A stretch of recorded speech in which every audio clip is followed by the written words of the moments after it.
नमस्कार, मैं रवीश कुमार। पांचवें चरण में आज मुंबई की 6 लोकसभा सीटों के लिए वोट डाले गए। चुनाव आयोग ने शहरी मतदाताओं से अपील की थी कि बाहर निकलें और वोट डालें। मुंबई में मतदान का प्रतिशत काफी कम रहता है, लेकिन इस बार दूसरी ही कहानी सामने आने लगी।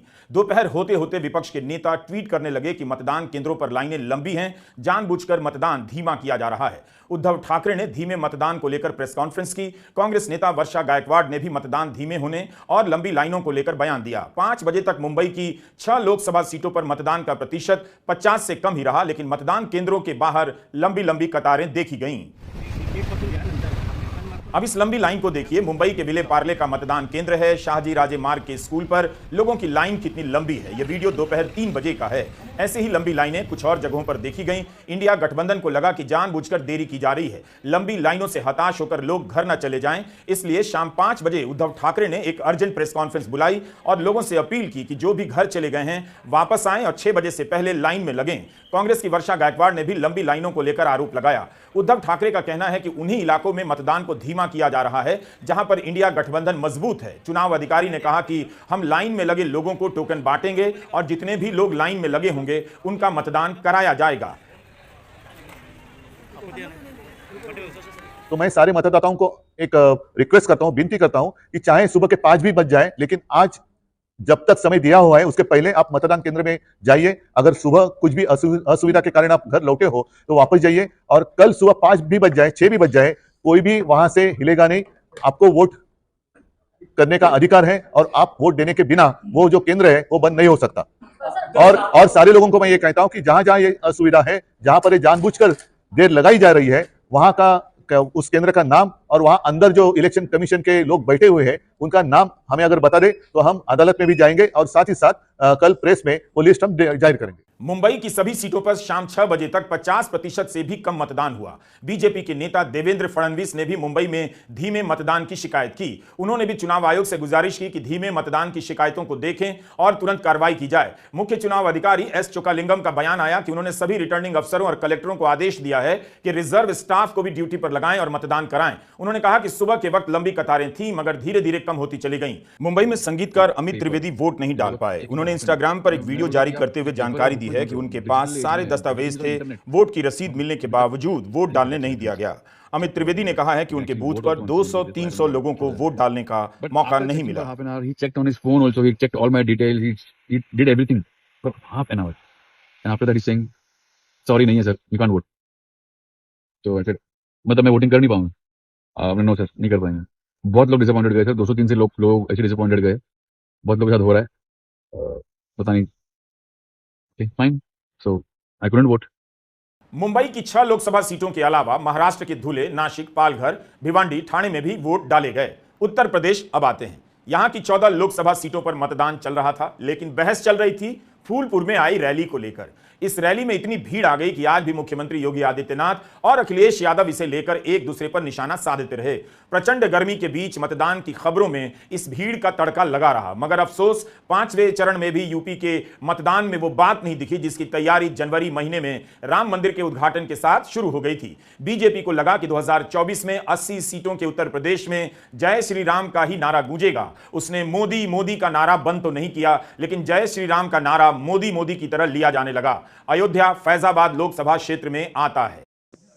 आज अयोध्या में भी मतदान हो गया। यहां से इंडिया गठबंधन ने समाजवादी पार्टी के विधायक अवधेश प्रसाद को उम्मीदवार बनाया है। अवधेश प्रसाद को लेकर मीडिया में चर्चा कम हुई है। अगर इन्होंने बीजेपी को हरा दिया तो सारे पत्रकार इनकी प्रोफाइल खोजते फिरेंगे कि अवधेश प्रसाद कौन है। अवधेश प्रसाद पहली बार सांसद का चुनाव लड़ रहे हैं। अवधेश प्रसाद दलित हैं। फैजाबाद की सीट रिजर्व नहीं है, मगर समाजवादी पार्टी और कांग्रेस ने मिलकर यहां से एक दलित को उम्मीदवार बनाया है। पत्रकार बताते हैं कि इस सीट पर करीब 5 लाख दलित हैं और 3 लाख के करीब मुसलमान और इतने ही यादव।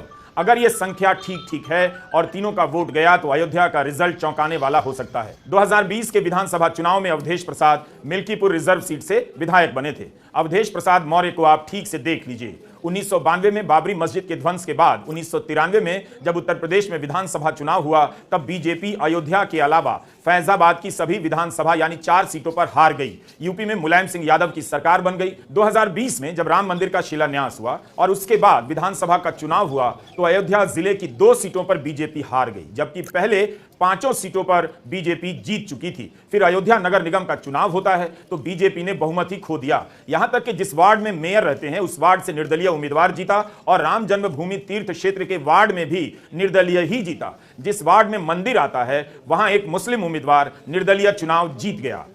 इस बार क्या होगा कोई नहीं जानता। क्या मंदिर उद्घाटन का लाभ बीजेपी के लल्लू सिंह को मिलेगा?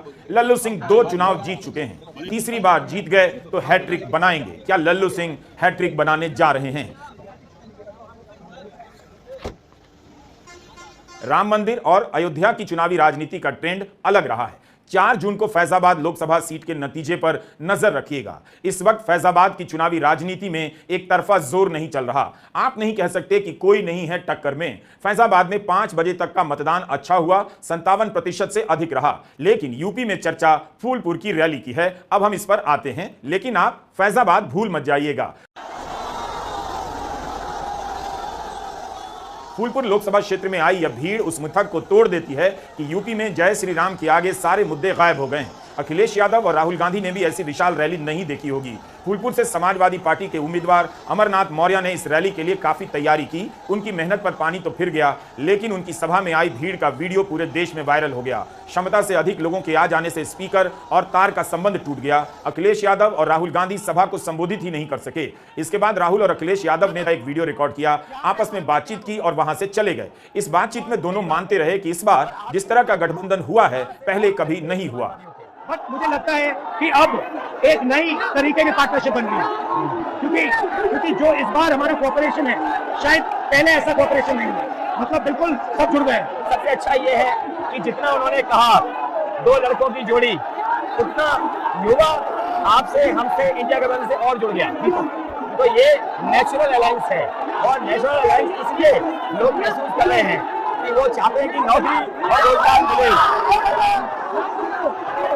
नौकरी और रोजगार मिले। तो ये बड़ी भावना है कि हमसे आपसे ये यूथ कनेक्ट कर रहा है। बीजेपी समझ गई कि फूलपुर की रैली की चर्चा चल रही है, इसलिए उसने रैली को निशाना बनाना शुरू कर दिया। इलाहाबाद लोकसभा क्षेत्र में आयोजित एक जनसभा में योगी आदित्यनाथ ने कहा 2 लड़के आए थे, जनता सुनना नहीं चाहती थी, इसलिए बिना भाषण दिए चले गए। अभी वे आए थे फूलपुर में, 2 लड़कों की जोड़ी, पब्लिक ही नहीं थी और बैरंग वापस चले गए। बहनों और भाइयों, अब लोग भी उनको सुनना नहीं चाहते, क्योंकि पब्लिक को पता है जनता सब जानती है और जनता को इसीलिए लोकतंत्र में जनार्दन बोला गया है। फूलपुर की बात हमने इसलिए की क्योंकि इसी से सटा है कौशांबी रिजर्व सीट, जहां आज मतदान हुआ। इस सीट पर बीजेपी के विनोद सोनकर और समाजवादी पार्टी के पुष्पेंद्र सरोज चुनाव लड़ रहे हैं। अखिलेश यादव ने तुरंत इसका जवाब दिया। वे आज संत कबीर नगर में प्रचार कर रहे थे, वहां भी भीड़ के कारण उनकी सभा के बैरिकेड टूट गए। सुनने में आया है कि विरोधी लोगों के जो हमारे दूसरे लोग हैं, जो सरकार में लोग हैं, उनके टेंटों में और पंडाल में कोई आ ही नहीं रहा है। ये जो पुलिस गायब हो गई है यहां से, ये सब भाषण सुनने गई है बीजेपी की।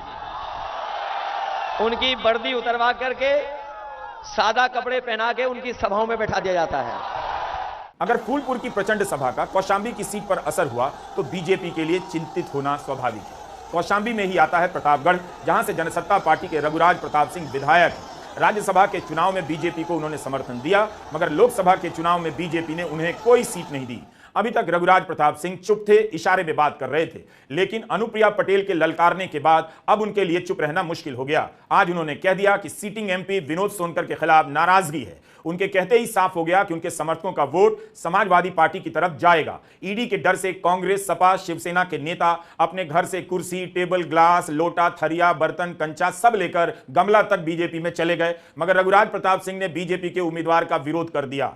ईडी के लोग भी आज जरूर परेशान होंगे कि आखिर उन्हें हमारा डर क्यों नहीं लगा। लोग अब डर क्यों नहीं रहे हैं, इस पर चर्चा होनी चाहिए। यूपी की राजनीति दिलचस्प होती है, हमेशा जब लगता है कुछ भी चौंकाने के लिए नहीं है, चौंका देती है। अब यहां केवल राम के नाम पर चुनाव नहीं हो रहा, दूसरे मुद्दों ने भी जगह बना ली है। उत्तर प्रदेश में मतदान के समय तनातनी की खबरें आम हो चली हैं। कौशांबी में आज फिर एक युवक ने बीजेपी को वोट देते समय वीडियो बनाया, उसके खिलाफ एफआईआर हो गई है। हम अपने स्तर पर इस वीडियो की पुष्टि नहीं कर सकते, मगर यह काफी वायरल है। यह सीसीटीवी फुटेज है जिसका प्रसारण भारत समाचार ने किया है। घटना कौशांबी लोकसभा क्षेत्र की है। इसमें दलित समाज समाज के लोगों ने बीजेपी को वोट नहीं दिया तो उनके साथ घर में घुसकर मारपीट की गई। समाजवादी पार्टी ने इसकी शिकायत चुनाव आयोग से की है। गर्मी आज बहुत थी, 44-45 डिग्री सेल्सियस तापमान में मतदान की जगह लोग तापमान की ही बातें करते रहे। लखनऊ में मतदान धीमा रहा, शाम 5 बजे तक 50% भी मतदान नहीं हुआ, लेकिन मोहनलालगंज, जालौन, झांसी, हमीरपुर, बांदा, बाराबंकी, फैजाबाद, गोंडा और कैसरगंज में मतदान चलता रहा। रायबरेली में राहुल गांधी और अमेठी में स्मृति ईरानी आज मतदान के दिन अपने क्षेत्र में रहे और बूथों का दौरा करते रहे।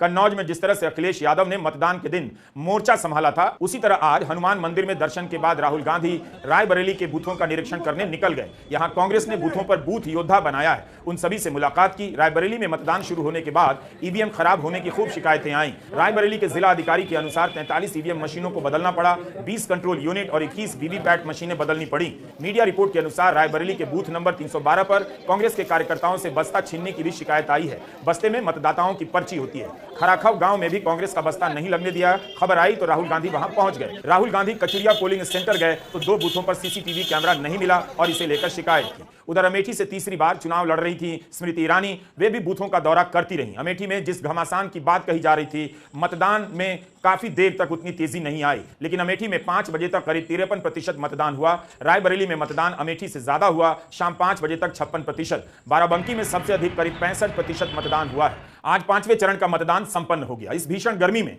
चुनाव कराने का जिसका भी आइडिया रहा होगा, उसे एसी में रहने का जुगाड़ आता होगा। बस ये नहीं समझ पाया होगा कि बाकी लोग भी धूप में नहीं जाने का जुगाड़ निकाल लेंगे। लखनऊ में तापमान 44 डिग्री था। इतनी गर्मी का असर मतदान पर पड़ता ही राजधानी के लोगों ने इतना विकास देख लिया कि मतदान करने निकले ही नहीं। बिहार में मधुबनी और सारण की सीट पर नतीजों का इंतजार रहेगा। मधुबनी की सीट क्या बीजेपी बचा पाएगी और सारण की सीट पर लालू यादव की बेटी रोहिणी के कारण लड़ाई दिलचस्प हो गई है। क्या वे जीतेंगी? राजीव प्रताप रूडी के लिए यहां प्रधानमंत्री मोदी ने प्रचार किया। इस चरण में हाजीपुर से चिराग पासवान चुनाव लड़ रहे हैं। बिहार में शाम 5 बजे तक 56% से अधिक मतदान हो चुका था। बंगाल में चुनावी घमासान की कहानी अलग ही स्तर पर चल रही है। आज यहां सभी दलों की तरफ से 1000 से अधिक शिकायतें चुनाव आयोग के पास दर्ज कराई गई हैं। शाम 5 बजे तक वहां 73% मतदान हुआ है। 20 मई को हमने चुनाव आयोग को लेकर एक लंबी रिपोर्ट बनाई है। इस चुनाव में चुनाव आयोग की भूमिका को लेकर तरह तरह की बातें हो रही हैं। क्या बातें हो रही हैं आप तक पहुंचनी चाहिए, आप जरूर देखिए। मतदान के दिन हमारी पहुंच हर राज्य में नहीं होती है, इसलिए वोटिंग को लेकर हमारी रिपोर्ट जरा